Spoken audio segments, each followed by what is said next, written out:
The European Union is a massive fate. They will clearly push for like a United States of Europe, or the European Union will fall apart. Either or in the next 3 years. We are working with banks for Bitcoin-backed lending, and we are talking about 3 to 3.5% on the Swiss franc. Our regulator is a bit scared given the downfall of Credit Suisse. We have multiple hundred billions of dollars sitting in these funds, and they do nothing. Give it 4 years, there's a good chance that at least a small portion will be allocated in Bitcoin. And you clearly saw the success of all the ETFs, and then you saw the success of MicroStrategy. There's a lot of interest from banks, from asset managers, wealth managers, Bitcoin treasury companies outperforming pretty much every other stock. The dream scenario here in the United States is an entity like Fidelity needs to be the one to push multi-institution, multi-sig.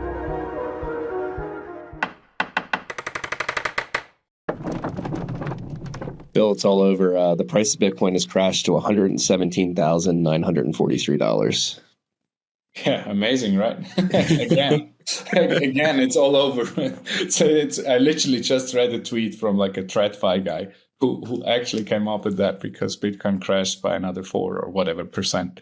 And and he claimed that Bitcoin still doesn't keep his promises. Or yeah, it's ridiculous. But okay, it's down from the high price of 123,000. But it's been a week. It's been a fun week. Definitely. And I think the timing of this interview is very timely. Number one, it's Swiss Week here on TFTC. Unintentionally, we recorded with Pascal Wegley yesterday. We've got you on today, and we're going to get the Swiss perspective on Bitcoin. But your personal perspective, I think, considering what's going on with the price action today, is particularly pertinent because of the big themes that have been talked about in Bitcoin this year, which is institutional adoption, and more importantly, traditional finance really beginning to give Bitcoin a light mark of approval. And you sit at the intersection of Bitcoin and the traditional financial sector over in Europe. And we were talking about it before we hit record, but really interested to get the inside scoop on how these traditional banks and financial institutions react when the price of Bitcoin runs up like it did this week. Yeah, I mean, it was quite interesting already last year. I mean, when you had a lot of critiques in 2022 or even earlier, where they said, well, there's no substance, no nothing, but then all of a sudden the biggest asset managers of this world came up with ETFs, and everything was approved by the most powerful economy in the world. So obviously that changed quite a bit already last year. I mean, it was very difficult for somebody to claim that Bitcoin is a Ponzi scheme and there's nothing behind, and all these claims, when the most powerful entities in the world are actively supporting it, right? So I think that the story changed already last year. Also, the price developed nicely last year. I mean, fair enough. But then you clearly saw the success of all the ETFs, and then you saw the success of MicroStrategy, and now in the more recent weeks, all these Bitcoin treasury companies. So, I mean, the critiques, they are a bit in shambles. Let's put it that way. It's very hard to say something fundamentally wrong, which was the case before all the ETFs launched. So and now obviously if the price rips, that's the same probably in every industry. That's not Bitcoin specific. Everybody suddenly it's in the media again, and then people say. I mean, now we also had the latest point which was brought up quite a bit was that, okay, Bitcoin price only develops nicely in a low interest rate environment. Now that's clearly also wrong. So I mean, we suddenly pushed through all the points that were wrongfully brought up. And what you can see in the TradFi world is basically a bit of both. You have, in the meanwhile, you have quite a few who are interested and are actually invested as well. But then you still have a very strong Bitcoin derangement syndrome. So you can, as I mentioned just before, I mean, now the price went up in USD terms to 22K, and then it dropped slightly. And then you see these people coming out of the woods again claiming that it doesn't work, which is obviously stupid. But yeah, I mean, there's a very good dynamic in the market. There's a lot of interest from banks, from asset managers, wealth managers. I would also expect that a lot of the wealth managers, especially, they have to answer quite some difficult questions by their clients, because I mean, I had just in 2-3 years ago, I had so many conversations about that, and then they claimed, well, Bitcoin is still not proven, it doesn't work, blah blah blah. And now it's again the best performing asset by far. So obviously, as a client, you start to ask questions, and now these questions are asked within the industry, which is great. So there's a good dynamic, and I'm looking forward to what comes next. Yeah, and I guess it probably makes sense to take a step back and to educate the audience about what you're doing at Berglinde and how you came to start this. I was actually listening to a podcast. I don't know if it was in German or Swiss recently. I was translating it, but you were talking about how you decided to start this company, how you view sort of becoming a founder, and it's not really going to market with an idea. It's really understanding your customer base and then building the solution that they're looking for, which is what you're doing right now. Yes, absolutely. Well, maybe I can give you a quick background. So I founded my first company about 12 years ago, and it was a peer-to-peer lending platform in traditional lending, so working capital lending for SMEs. I led that company for 6 years, and we were active in Switzerland and in Germany.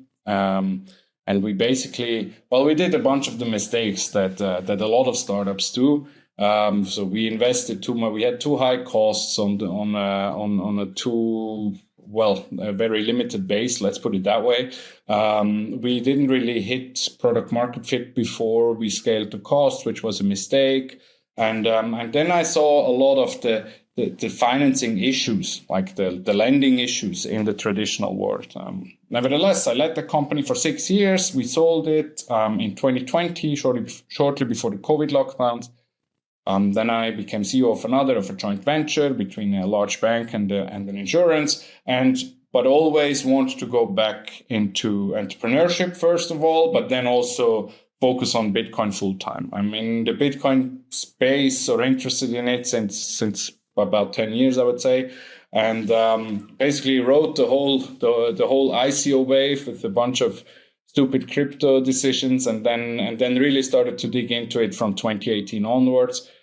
And therefore, it was very clear to me that I want to focus full time on Bitcoin. And then I thought, okay, so I'm involved in 1 or 2 or 3 other startups, and I see the same mistake everywhere, like the same mistake I did as well. That we got too much money too early on. We invested it in the wrong things. We built a product that turned out that the market doesn't really need and doesn't want it as much as we believe they want it. And so I thought, okay, let's do that differently this time. I just start by myself. I will finance it myself, no external capital. And I will try to really find a way on what the market really needs.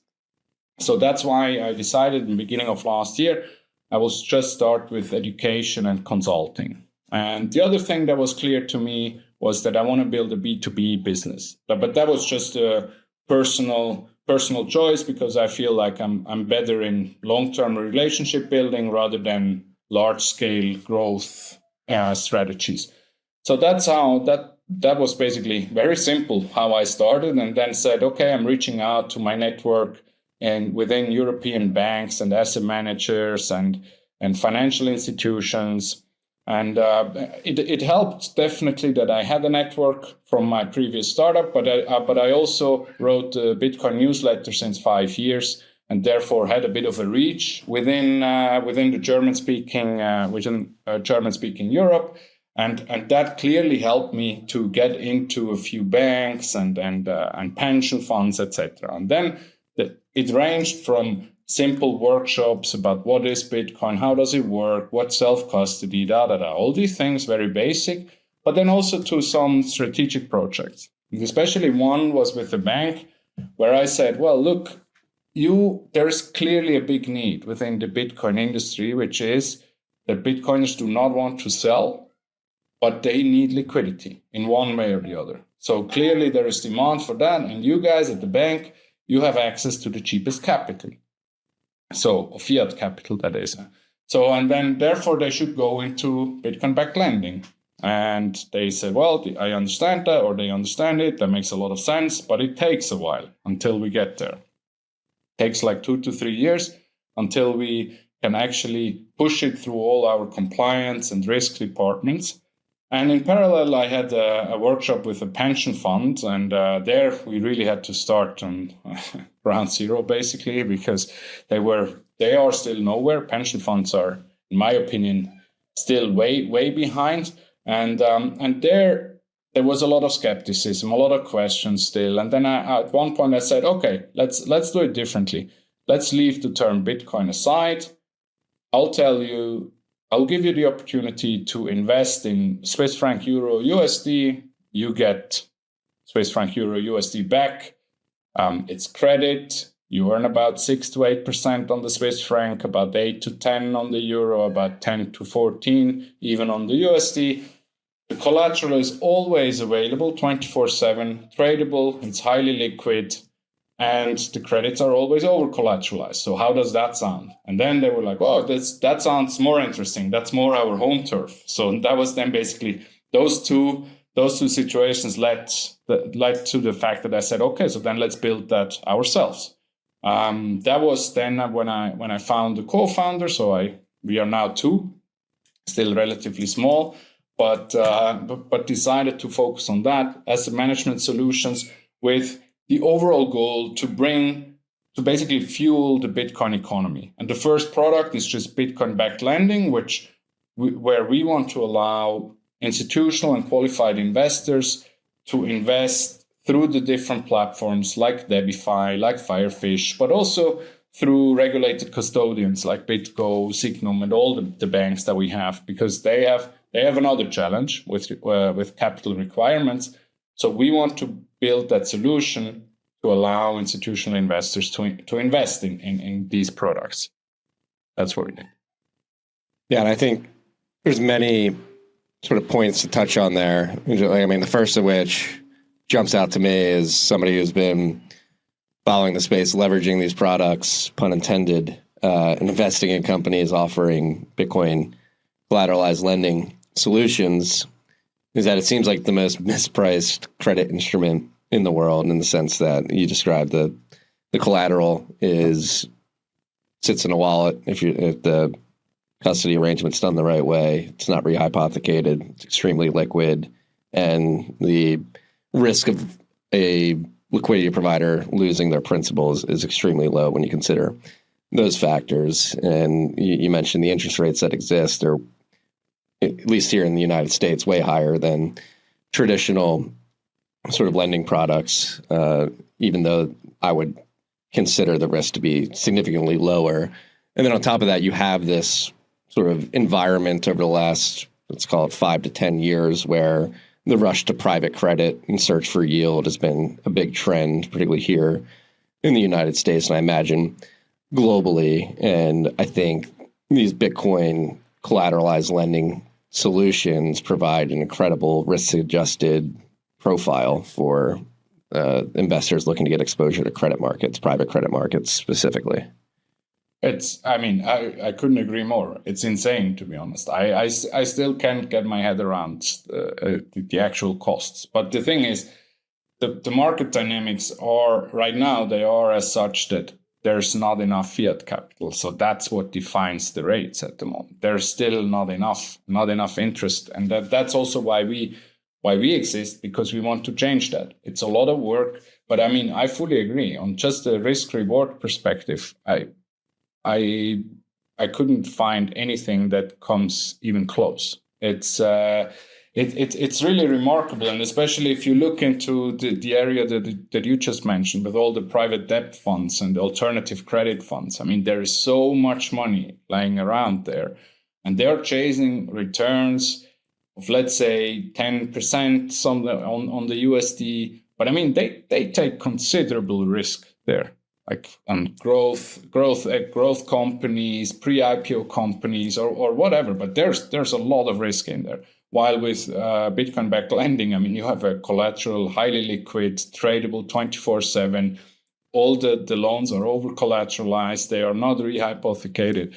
It's really quite something. But I mean, on the positive side, especially speaking as a Bitcoiner now, I mean, I personally think the product that we are focusing right now on has an end date. I mean, there is, especially now also in Switzerland. I mean, our leading rate, interest rate, is 0% right now from our national bank. So the banks are looking into ways on how they can lend money, and we are working with banks, also with one that I hopefully can announce pretty soon, which will provide liquidity for Bitcoin-backed lending. And then we are talking about way lower rates. Like then we are talking about 3 to 3.5% on the Swiss franc. And that's going to happen. So it just takes time. It's unfortunately not as fast. And then, speaking as a Bitcoiner, I would love it to be faster and to be more efficient, so that the whole economy can grow faster. I mean, there's a lot of value for a product like that. Sup, freaks? This rip of TFTC was brought to you by our good friends at Bitkey. Bitkey makes Bitcoin easy to use and hard to lose. It is a hardware wallet that natively embeds into a 2 or 3 multi-sig. You have one key on the hardware wallet, one key on your mobile device, and Block stores a key in the cloud for you. This is an incredible hardware device for your friends and family, or maybe yourself, who have Bitcoin on exchanges and have for a long time, but haven't taken the step to self-custody because they're worried about the complications of setting up a private public key pair, securing that seed phrase, setting up a PIN, setting up a passphrase. Again, Bitkey makes it easy to use, hard to lose. It's the easiest 0 to 1 step, your first step to self-custody. If you have friends and family on the exchanges who haven't moved it off, tell them to pick up a Bitkey. Go to bitkey.world, use the key TFTC20 at checkout for 20% off your order. That's bitkey.world, code TFTC20. Sup, freaks? Guess what? We launched a browser extension. It's called Opportunity Cost, and it helps you see the true cost of everything in Bitcoin, convert prices to Bitcoin as you browse the web. Opportunity Cost automatically displays fiat prices in Bitcoin or sats, helping you think in a Bitcoin standard. It works on Amazon, Zillow, X, your bank account, QuickBooks. You can convert everything to Bitcoin. It's really cool. It's also 100% open source, MIT license. We don't collect any data. All of the conversions happen in your browser on your local device. It's a great way to recalibrate your life and begin thinking in sats. Go check it out at opportunitycost.app. That's opportunitycost.app. Yeah, and based off our last conversation from last month, you made me aware of something that I was completely unaware of, which was the relationship that Swiss regulators have with interest rates and how high they're willing to go. Yeah, it's quite it's quite interesting at at the moment, especially. I mean, when you look at it, right? The national bank decreased the interest rates to 0%, as I mentioned, and so for banks now they have an issue because their main business is how do you say that? It's like interest rates differences. Yeah.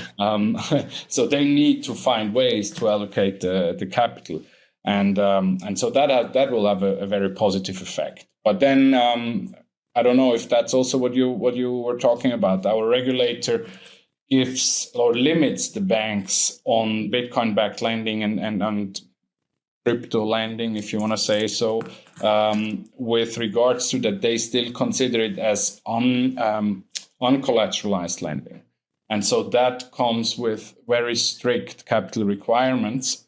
So that means that the bank, especially, let's say, younger banks with more like a crypto Bitcoin focus, they have a problem because their balance sheet is not as strong. And so because they would need to underlie all these loans with tier 1 capital. Tier 1 capital is essentially, in simpler terms, it's just equity capital. It's the most expensive capital for a bank.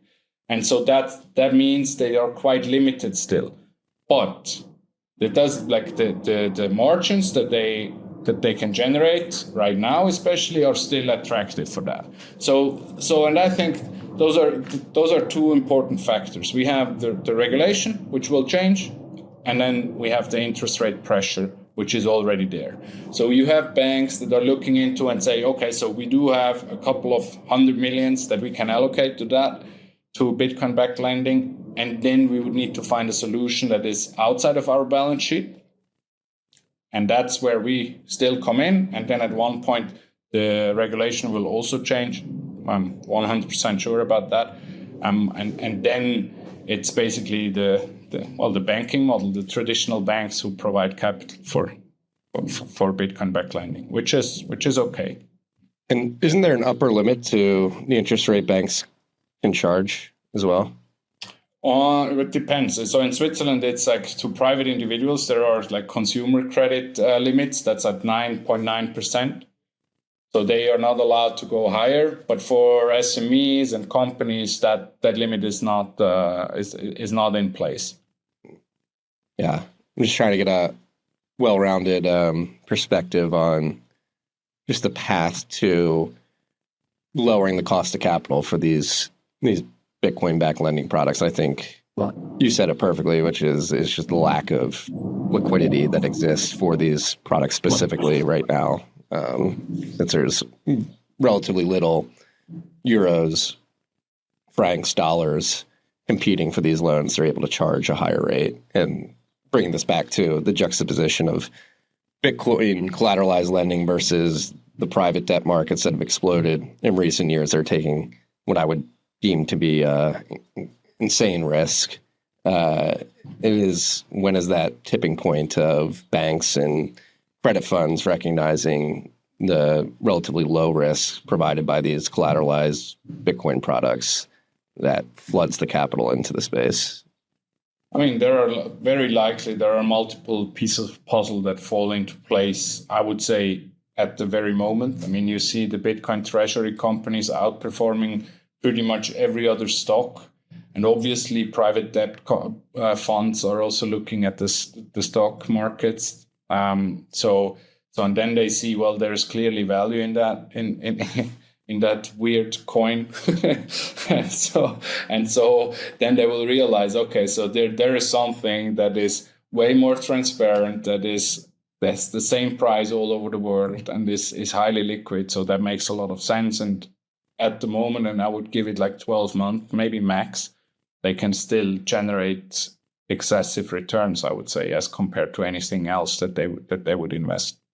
At $122,000 Bitcoin, the boom is still just beginning.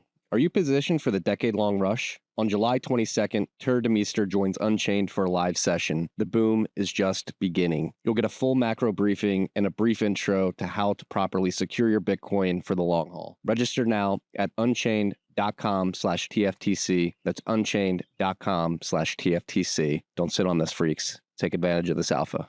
How do you see the evolution of Bitcoin collateralized lending going? Because obviously to date, it's been pretty vanilla. You put Bitcoin up in a wallet, typically over collateralized, LTVs around 50%, depending on the individual lender that you're interacting with, and you get cash back. But there's been the emergence of, as you mentioned, MicroStrategy like convertible bonds. They're a different type of Bitcoin collateralized debt instrument to an extent. We've seen over here in the United States the emergence of companies like Battery Finance. They're doing dual collateralized sort of grade A credit in commercial real estate. Do you think Bitcoin, the meme of Bitcoin as super collateral, sort of getting injected into every nook and cranny of debt markets, has legs? This is something that I've been talking about on this show for probably the better part of a year and a half now. Is I think this is the cycle of Bitcoin as super collateral really shining and beginning to expand beyond the vanilla. Put up Bitcoin as collateral, get dollars back, and get more, I don't want to say exotic, but get into more complex structured credit products. Yeah, 100%. I mean, that's clearly happening, and as usual, the US is probably about 2-3 years ahead of Europe. But I mean, that's basically the reason why we then said, okay, we start with just plain vanilla Bitcoin-backed lending, because it's the easiest to explain, and how we believe we can crack the nut of getting fiat capital into the Bitcoin economy in the easiest way. But that's just the first step. I mean, then clearly, I mean, injecting it into real estate like Battery does is great. I mean, that has a lot of potential. We talked to a few real estate developers over here as well, and I mean, they are struggling with that as well. I mean, on mortgages, the rates that you pay for debt, etc., are phenomenal. But then the bigger problem is for commercial real estate or bigger real estate projects, when they have to calculate over the next 20, 30, 40 years. And then it's more on the CapEx side of things, when suddenly all renovations cost 20, 30, 40% more because fiat just devalues all the time. And that's very hard to calculate in advance. So what they say is that, okay, so let's, from the amortization part, we put a bit in Bitcoin, and we basically benefit from the acceleration of the price, and hence we can make sure that our properties, they keep the value over time. And so that's also an easy to understand product. But then also, I would say, especially here in Switzerland, we have this. I don't know if it's a speciality, but it's quite interesting. So if you buy an apartment in a bigger building, then you own, it's called Stockwerkeigentum. You basically own part of a floor, right? You own the apartment. But what you do is you pay in constantly every year. You pay in a so-called amortization fund. And what you can see there, which is also in the TradFi world quite spectacular, I must say, it just lies around. It's just on an account. It doesn't work. And so suddenly you have, in the meanwhile, we have multiple hundred billions of dollars sitting in these funds, and they do nothing. They don't work. And it's so easy to actually get them to plan. For instance, I talked to a couple of friends of mine recently, and they bought a vacation home up in the mountains, and that is in one of these buildings. And then there were just about 250,000 Swiss francs lying around. And they already know that in 2030, there will be a bigger renovation project. And it will cost roughly, at current prices, about 400,000. Realistically, it will be 450 or something. And they just calculate it as such that they just need to save until there. And so Bitcoin would be the ideal asset to save that part, that capital, to actually get these renovations done. And so I fully agree with you. I mean, this is just one example where Bitcoin will come into place and make sure that we can actually revolutionize the financial industry, the traditional financial industry.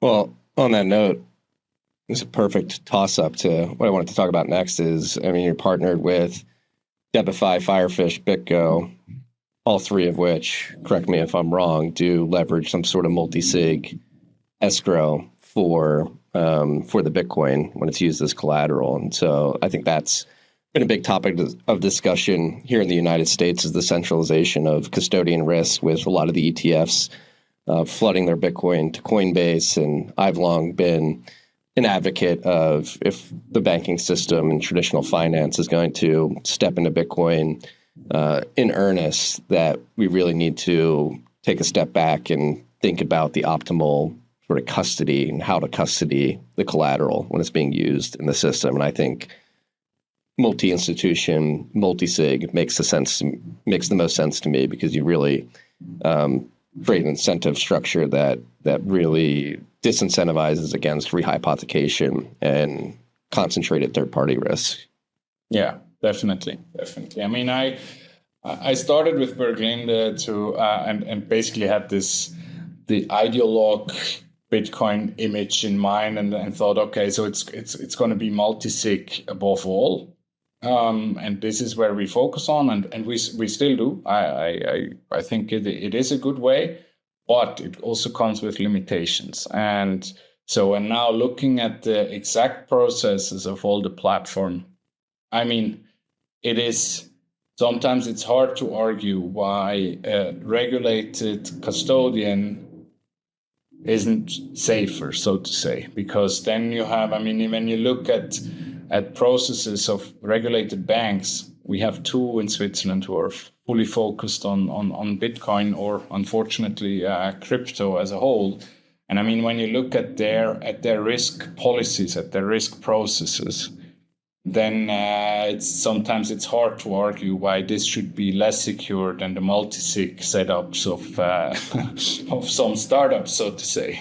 And so there is still a way to go, I would say. And I also think the right way to tackle it is multi-institution, but professional institutions, not some random one single or one key holder or so somewhere.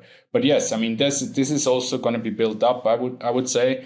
And I don't know how it is in the US. I mean, you clearly have a few players who are already working on that. I think in Europe, this is something that we have to tackle over the next 2 years or so. Yeah, I think the dream scenario here in the United States is Fidelity, who's been in Bitcoin for over a decade now at this point, in a century-old institution here in the United States, really stepping out on the ledge. And I think an entity like Fidelity needs to be the one to push multi-institution, multi-sig, to get that seal of approval from not only regulators, but traditional financial players who really respect the prestige and the century-long track record of Fidelity. I think somebody like them stepping out and saying, all right, we're going to be a key agent in a quorum of a multi-institution, multi-sig, would be a massive step forward. Yeah, that would be amazing. I mean, something like that would really change the way people look at custody, also on the institutional level. Because I mean, so far when we talk to more institutional type of clients, I mean, either corporations who are looking for a loan, then the multi-sig setup doesn't work. It's always a regulated custodian, and if a player like Fidelity, or I mean the equivalent in Europe, it doesn't really matter, could come up with something. I mean, even better would be some sort of like a global consortium of multiple institutions. That would be great. Because then we can really scale it to the institutional level as well. Yeah. So shifting gears towards Europe-specific perspective on Bitcoin. I mean, you've mentioned it a couple of times. Seems like European regulators are 2 to 3 years behind what's happening here in the United States. Obviously, you have the MiCA regulations that have gone live this year in Europe, and there are many people that are worried about the state of the broader Eurozone economy. What are your thoughts about Europe as it pertains to Bitcoin regulation, and can the success of Bitcoin be a catalyst to force more free market operations within Europe? Yeah, I mean, Europe as a whole is a difficult topic at the moment, I would say, not only financial regulation wise, but also general macroeconomic wise. It's quite challenging. I mean, the European Union is, their primary strength is regulation, which is a bad thing in the first place. I mean, luckily I'm based in Switzerland, so we are not in the European Union, and it's also one of the main reasons why we are doing much better than every country surrounding us. So this is also my personal primary motive these days. Like I just try to do everything I can so that we are not getting too close to this regulatory monster that surrounds us. Right now it is, I mean, but also in Switzerland, I mean, you've seen an interesting development. We pushed forward quite good in 2017, 2018 under a different financial minister. But then kind of slept in, so to say, and then a lot of countries bypassed us, and hopefully we can change that again. I mean, now our regulator is a bit scared given the downfall of Credit Suisse 2 years ago. So they really try to avoid any risk. But this will hopefully change. I mean, we're pushing on all fronts that they are a bit less risk averse, especially on the Bitcoin scene. And there's clearly a lot of interest right now from the industry. So I'm positive that we can change at least the Swiss regulator's perspective over the next few months. On Europe as a whole, I mean, it's really difficult for me to understand how these processes work. I mean, it's heavily centralized. Europe gets more and more centralized, and the problems that they are dealing with these days are much broader than just financial problems, right? It's especially energy is a big issue in Europe. I mean, the whole industry, or Germany, one of the powerhouses of Europe in the past is just strangled by insane energy prices and ludicrous policies around that. So I mean, this is, in my opinion, probably even more important than the regulation around Bitcoin for them. And I really hope they can change the direction there. Other than that, I mean, can Bitcoin be a catalyst for sovereignty? For sure. Will it be a catalyst for growing economy? I hope so. But I mean, you cannot get, like, institutions or corporations, if they are not allowed to do that, you won't get them to do that, right? It's different on the individual level, but for corporates, it's tricky. So far, unfortunately, it still looks like in Europe the pain is not big enough, so that that the politicians really change. So we will see. I hope, but I'm quite skeptical on the European Union and the way they handle pretty much everything.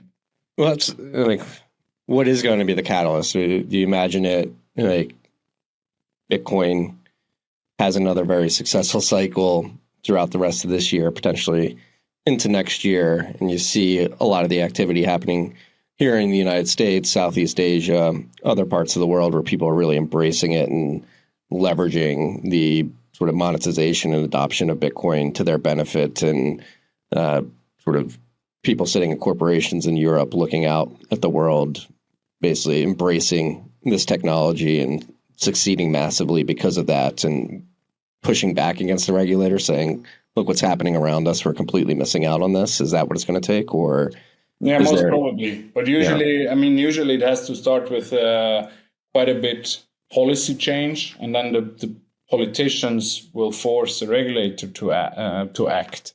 And I mean, there we can see some effects. So one example is in Norway, they started with an insane wealth tax.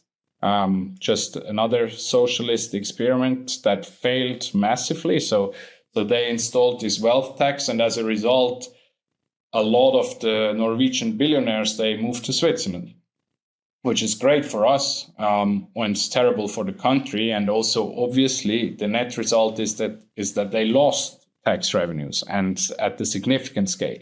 And you see that in many different places now as well. And in Germany, they also try to increase taxes again, or increase debt, which will cause inflation, that they already saw. I mean, the euro had so heavy inflation over the last few years already. So, and I think there needs to be, like, people start to realize that more and more. They realize, hey, we're being cheated on here. So that doesn't work. Like, suddenly we have 10% and higher inflation, and things are not getting any better, while our country has record tax revenues, but the infrastructure is bad. So a lot of these things come together, and then they see in parallel Bitcoin appreciates a lot, and then you see you see the Arab countries and a lot of Asian countries, and the US especially under the new administration, really pushes forward on the Bitcoin side. And clearly they see these successful examples. And I think this will help. And then hopefully that's going to be the catalyst. In the end, I personally believe it's always going to be price action in one way or the other, right? It's just getting to spicier conversations. Do you think discussions about whether or not the European Union, the economic agreement between some European states, is a failure after 30 years? And I think the European Union is a massive failure. It's on pretty much all fronts. I mean, it's a centralizing experiment, and it just doesn't work. It consolidates power on unelected bureaucrats, which is pretty much the worst thing you can do. Nevertheless, they still tried. So, and it clearly doesn't work. Clearly, I mean, all the countries are struggling economically. It doesn't all the policies around immigration don't work. They do not collaborate properly. So yeah, I think it's a matter of time.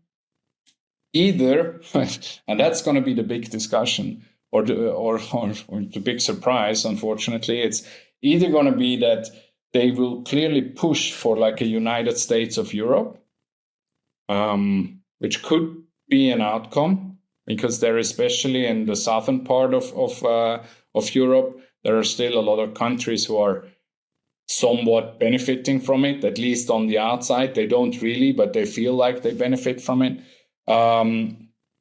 Or the European Union will fall apart. It's either or in the next 3 to 5 years, I would say, because it's crazy. I'm having flashbacks to reading Boomerang by Michael Lewis, where he sort of describes that dynamic between Northern Europe and Southern Europe, where like Greece and Italy essentially being completely subsidized by the German economy in the early 2010s.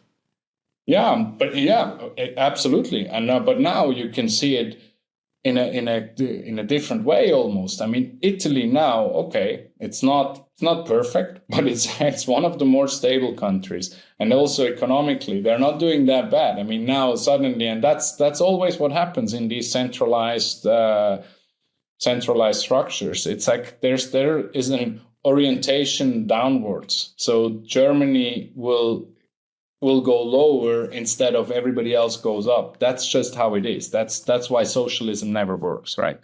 And it's just because of the distance from the government structure to the actual people is too big. It doesn't make any sense, and there's a lot of corruption in this whole process. And yeah, so we will see. But it's going to be interesting. But I mean, people realize it more and more, and you see it in elections all over the place.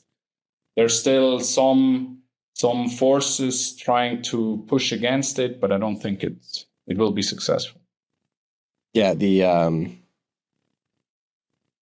information. I say this a lot in the context of how politics here in the United States, particularly in D.C. at the federal government level, is completely disconnected, and it's basically what you described from an information system perspective. They're so far away from the raw input data, it's like impossible for them to make rational decisions on behalf of people thousands of miles away.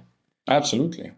They don't feel it, and it's always, sometimes when I talk about these topics, it's like you start claiming like, though they cannot do it, but it's human nature. I mean, this is just how it is. If it's not your money, then you spend it differently. If you don't feel the consequences of your actions, then you act differently. That's how it is. That's natural. That's, by the way, one of the key advantages of our political system in Switzerland, how I look at it, at least.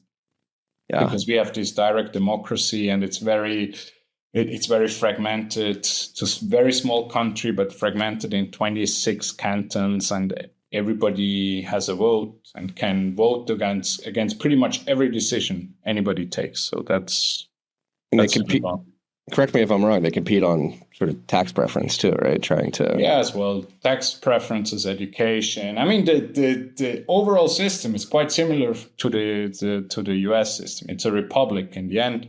But we changed our constitution in 1848 based on the American Constitution. One thing that we added is that it's not like our constitution is not like such a sacred document. It's quite dynamic actually. So everybody can pretty much change it. So you just need, compared to our size, obviously, that's like when you need 100,000 signatures, and then it comes to a public vote. So we can have referendums against pretty much every decision any politician takes, and that's on the federal level, on the cantonal, which is your state level, and on the municipality level as well. And so that's why we have like 300 referendums every year, but it keeps politicians in check. And also, given the tax competition that we have, you can see the impact much faster, much closer. And if you had a magic wand to fix the European Union problems, I know you're separated in Switzerland, but what would you do? Or what is the optimal path to untangling the sort of centralized control that the European Union has over member states? Break it down to a free trade agreement and then split it apart. Like just say, okay, so there's going to be free trade, so economical freedom, so to say, which is good. I mean, people trade, that's good, that helps. But then pretty much get rid of the European Union and build a Europe of 1,000 Liechtensteins or 1,000 Switzerlands, or just go back to country level.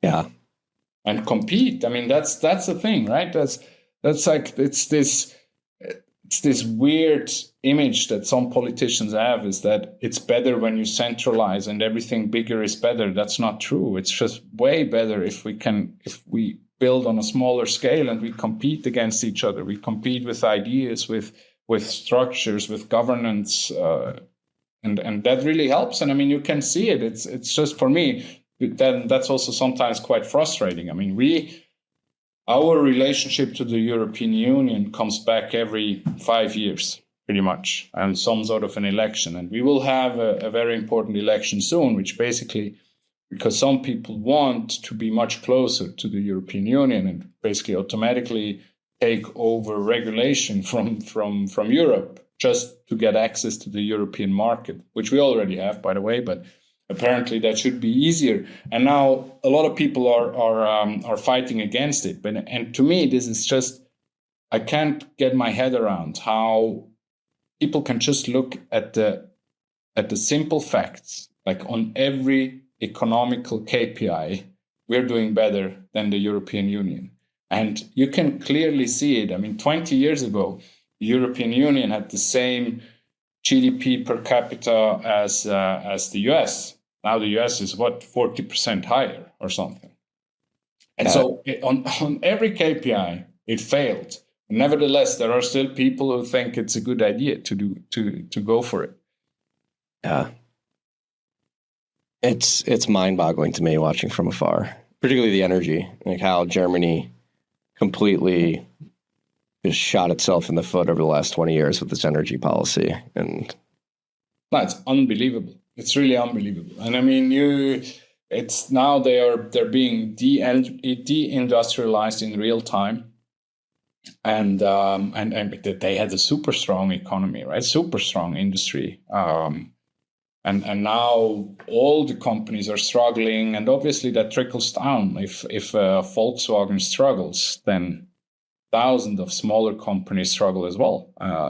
And it's just the primary reason is energy prices, and there seemed to be some sort of a reluctance on the political elite, so to say, to change their mind, because it was clearly a mistake. It was such a big mistake. I mean, you can now. I mean, they got rid of their nuclear reactors, right? Or they stopped it because of Fukushima in Japan, and now even Japan started building new nuclear reactors again, and Germany doesn't. But yeah, it's a nightmare. No, you had the instance in, I forget if it was 2022 or 2023, when after they decommissioned a couple of their nuclear power plants, they were forced to ship coal up the Rhine, and then the Rhine ran dry, and they couldn't get the coal to the power facilities, so they had like power outages. And no, it's really, it's the stupidity of it all is mind-boggling. yeah. I mean, with that, I think transitioning this back to Bitcoin, I think you gave a keynote presentation in Prague last month. It was titled "Bitcoin: A Political Force Reshaping Global Governance," and I am a strong believer that Bitcoin can be a vehicle, a mechanism, a rallying cry that people rally around and basically leverage to effectuate the political change they want to see in the world. And so I think you believe this too, based off of your keynote. And I think just diving into some of the topics you covered there would be great. Yeah, I mean, definitely. I see it in it's multi-dimensional. I mean, the first part is clearly the buying power and the monetary, the monetary things. Obviously, that will have effect on politics in one way or the other. Pretty soon, you saw it already in the US. Clearly, the last election was also influenced by probably pretty strong donations coming from people who made good money with Bitcoin, I would say, and clearly that has some sort of an impact, probably. But then it goes much further, right? I mean, this is where I hope that with education we can also do our part. I mean, the effects on weak currencies are just so bad, and everybody in Bitcoin knows it. A lot of the people are not in Bitcoin, unfortunately, so they don't know it. And I hope, and that was also part of my keynote. Switzerland was the last country who got rid of the gold standard. It was only by the end of the 90s, so it was relatively recently. And for some weird reason, I mean, it's not the gold standard fixed in a way that every Swiss franc was backed by gold. That wasn't the case, but the national bank was required to have a certain percentage in gold when they printed money. So, and that hindered them as well. It was also diluted over 70 years, but not as bad. And so that was the primary reason why the Swiss franc remains so strong. And for some reason, people or international investors still believe that, because every time when the dollar drops, the Swiss franc goes up. And I really hope that, given everything we see and given the success of Bitcoin, we can educate people as well that sound money makes a lot of sense for society, and that people see that there is a reason why we have, in Switzerland, we have a much more dynamic industry as compared to every other country surrounding us. And that's the primary reason, was that these companies, they had to remain dynamic, innovative, lean. They had to push things forward, while in the countries surrounding us, they had access to very cheap capital and they got lazy, and therefore things didn't work. And that's just one effect of weak currency. So I hope that with the success of Bitcoin, we can educate society as a whole more about the hard money in general. But then that's also what I realized, is that because about 5 years ago, I wrote a blog about what Bitcoin and Switzerland has in common, and it's essentially what I just tried to explain before. Switzerland is very, very decentralized. It's the people are on top, and politicians are servants to the people, and that works like that. That there's nobody who can decide about pretty much anything. It's always the people who decide in one way or the other, and that's quite comparable to the Bitcoin system. That's basically the nodes. Nodes are the masters, right? So obviously we have the miners are very important, but in the end they're servants, and also there's not some superpower who can just decide and change monetary policy. which is great. So there are a lot of common factors. And I also believe that's the reason, because we have direct democracy here. So we can vote. Every single individual has a vote about pretty much everything. And that helps. It pushes, it makes us slow, but it makes us very stable. And that rings a bell when you look at how Bitcoin works. So slower is better than faster. Politicians with less power is better than more power. And sometimes doing less is more. And that's also how I look at it from in the Bitcoin world. Yeah. Yeah. And something I don't think is talked about enough, like honing in on Switzerland too. I'm sure you see me typing back here. I was just doing some quick research in ChatGPT, but the Swiss National Bank has a considerable position in MicroStrategy, which is a signal to me that they sort of know what they're doing to a certain extent, that they're trying to get proxy exposure to this rapidly appreciating asset. Yeah, this is an interesting debate. I mean, we have 2 or 3 people who go to the General Assembly of the National Bank every year, and then basically have a short speech, and they calculate how much money the Swiss National Bank lost because they didn't invest in Bitcoin since a while. And it's constantly the same thing. And then I think their claim was a couple of years ago was that instead of buying all these worthless government bonds from countries surrounding us, you should buy 5% in Bitcoin. And then they go back every year and calculate and explain to them how much money they lost so far. So there is a bit of pressure around that they should focus on it more. So far, the National Bank always said, well, they feel like it's not big enough yet, but they are monitoring it.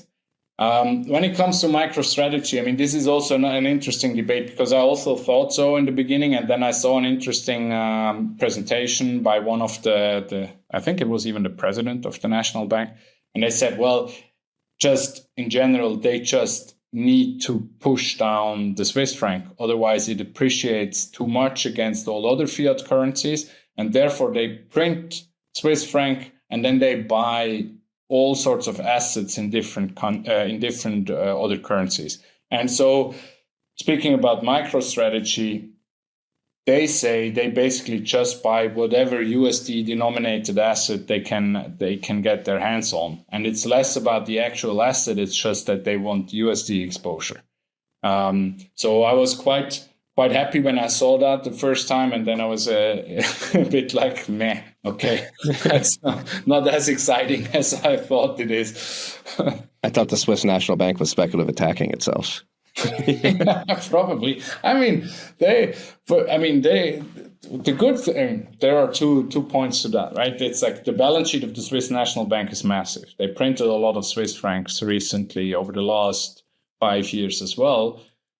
The good thing about Switzerland is it doesn't finance the state. It just suddenly became basically a massive hedge fund. And it's then almost some sort of a sovereign wealth fund just sitting with the national bank. So the money doesn't trickle down in the economy and dilutes everything and creates all sorts of wrong incentives. But it's generally wrong that we that the national bank has a big balance sheet in the first place. So. Yeah, that'll be.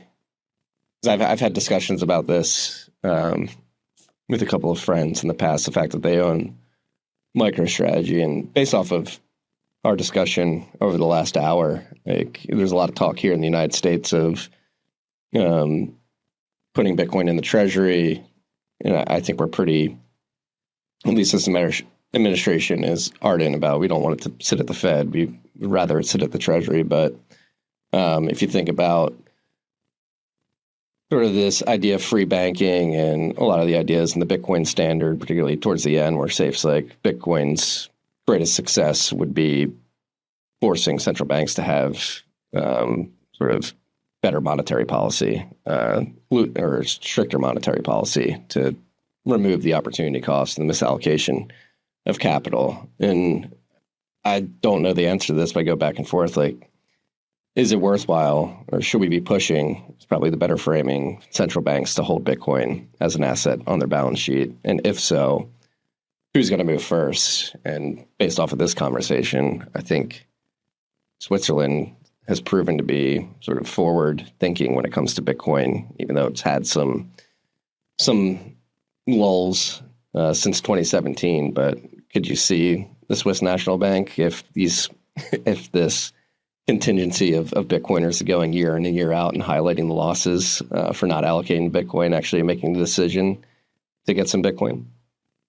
Yeah, I could see. I hope so, to be honest. I mean, this is another interesting topic, because there's currently an initiative ongoing on people who want to force the national bank to put Bitcoin on the balance sheet. Now, they have another year to collect these 100,000 signatures, and then it's going to be a vote in 3 to 4 years from now. So it's a longer project. And especially within the local Bitcoin community, that is heavily debated. Because there are a lot of people who say, well, people cannot be, or Bitcoin cannot be enforced on anyone or any institution, and they don't want the national bank to hold Bitcoin. I see a lot, but I see that argument. In my opinion, in the end, it's also a bit of geopolitical competition, right? So do I generally want to see the national banks to own Bitcoin? I think there's no way around it. So at one point this will happen.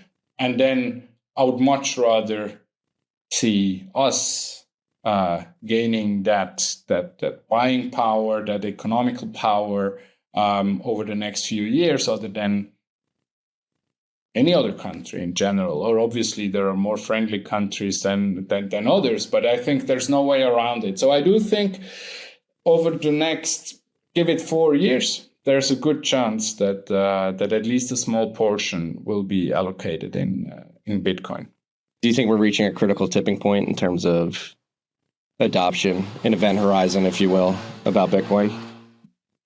Yeah, for sure. I mean, now you can clearly see it with all these treasury companies coming out of the woods. I mean, obviously that's kind of the adoption curve comes from cypherpunks, software developers, and then individuals in general, and then it goes up the curve, and then it goes to more to companies, to institutions, and then at one point it will be countries. And right now we can clearly see the critical point on in the private markets or with companies. I mean, there are so many companies now putting Bitcoin on their own treasury. There are now a lot of strategies to accumulate as many Bitcoin as somewhat possible, and clearly that's a path towards more countries. And let's see who's first from the actual, like, let's say G20 or something countries. But yeah, definitely I would bet a lot of money that that's going to happen over the next 2 years, and let's see. It's a brave new world. Yes. And I appreciate you taking some time. Hopefully this is the first of many conversations, because I think your perspective is incredibly valuable from Switzerland. As you can tell in the background, my father-in-law has decided to start mowing the lawn. So we may... well, that's important as well. We may have to wrap up here, but where can anybody who's interested about what you're doing at Berglinde contact you and help in your efforts to get better Bitcoin collateralized products to market? Yeah, you find me on X and on Nostr. Always open for interesting conversations. Always, you also find my email address online. So feel free to reach out, and let's discuss on what we can build together for the Bitcoin economy. Very much looking forward to it. All right, we'll link to all that in the show notes. Phil, sorry for the noise here at the end, but we'll do this another time. Peace and love, freaks. Great. Thank you very much. Bye-bye. Freaks, thank you for listening to the show. I hope you liked it. If you did like it, please make sure you subscribe, rate, review the show. It helps us out a lot. And also, if you like these conversations, I've come to realize that many people listen to the podcast. They don't know we have another sort of layer of this media company. We have the newsletter. the Bitcoin Brief, go to tftc.io. Make sure you subscribe there. A lot of the topics that are discussed on this podcast, I write about 5 days a week in the newsletter. We also have the TFTC Elite tier. If you sign up for that, become a member. We have a private Discord server for the elite freaks out there where we're dropping ad-free versions of this show and having discussions about everything we talk about a day early. Logan wanted me to make sure if you want to get the show a day early, become a TFTC Elite member. You will get that. We have our Discord server. Right now it's conversation between myself and TFTC Elite tier members, but we're going to expand that. We'll probably do closed Q&As with people in the industry. I may be doing Macro Mondays. So join us. Go to tftc.io. Subscribe. Find the button in the top right corner of the website. Become a TFTC Elite member. Thank you for joining us. Okay.